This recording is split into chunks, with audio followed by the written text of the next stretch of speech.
Ndugu wanahabari, ni heshima kubwa kuwakaribisha katika maadhimisho ya miaka 40 ya Baraza la Taifa la Uhifadhi na Usimamizi wa Mazingira NEMKI, taasisi iliyo chini ya Ofisi ya Makamu wa Rais, Muungano na Mazingira, tangu kuanzishwa kwake mwaka 1986. Kwa kipindi cha miongo minne, NEMKI imeendelea kuwa nguzo muhimu katika kulinda, kusimamia na kuimarisha mazingira nchini, huku ikiunganisha kwa ufanisi ajenda ya mazingira na maendeleo ya kiuchumi. Kilele cha maadhimisho haya kinatarajiwa kufanyika tarehe 29 Mei 2026 jijini Dar es Salaam. Katika miaka ya 1980, dunia ikiwemo Tanzania ilikabiliwa na changamoto kubwa za kimazingira, zikiwemo ukosefu wa mifumo madhubuti ya usimamizi, uhaba wa rasilimali na uelewa mdogo kuhusu mchango wa mazingira katika maendeleo.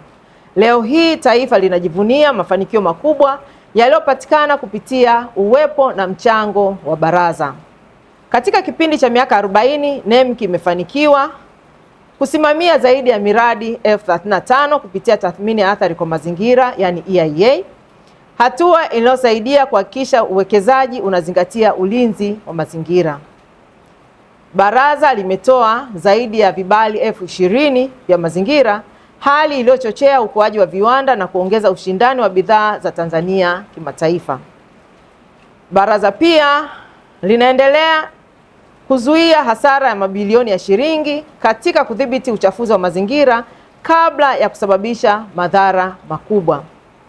Pia tumeimarisha usimamizi wa rasilimali muhimu kama ardhi, maji, misitu na bioanuwai kupitia tafiti na ushauri wa kitaalamu, pamoja na kuwajengea uwezo wataalamu zaidi ya 12,000 wa mazingira nchini. Baraza limeendelea kushiriki kikamilifu katika usimamizi wa miradi mikubwa ya kimkakati kama vile miradi ya umeme, maji, barabara, reli na maendeleo ya mji wa serikali Mtumba.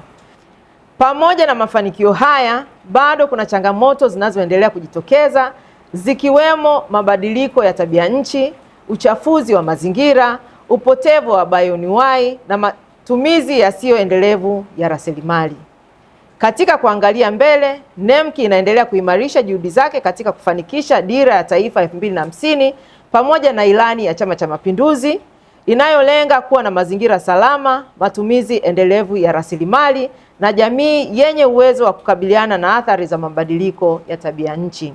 NEMKI imeendelea kuchukua hatua madhubuti katika kulinda mazingira yetu kwa kushughulikia zaidi ya kesi 9,000 za uvunjaji wa sheria ya mazingira, hatua inayosaidia kuimarisha uzingatiaji wa sheria hii.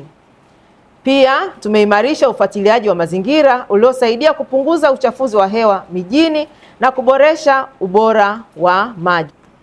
Baraza katika kuimarisha utekelezaji wa majukumu yake, sasa tumeanza kutumia teknolojia za kisasa. Mfano, tunatumia maabara inayotembea, yani mobile lab, drones pamoja na mifumo ya kidijitali ili kutoa huduma ya haraka na kuhakikisha kwamba tunakuwa na mazingira ambayo ni endelevu, yanayokuza uchumi na kuimarisha jamii yetu. Katika kuelekea kilele cha maadhimisho, shughuli mbalimbali zitatekelezwa ikiwemo upandaji wa miti 40,000 nchi nzima, utoaji wa elimu ya mazingira kwa wadau zaidi ya 20,000 katika sekta ya urejelezaji, kilimo, wataalamu elekezi wa mazingira pamoja na sekta ya viwanda.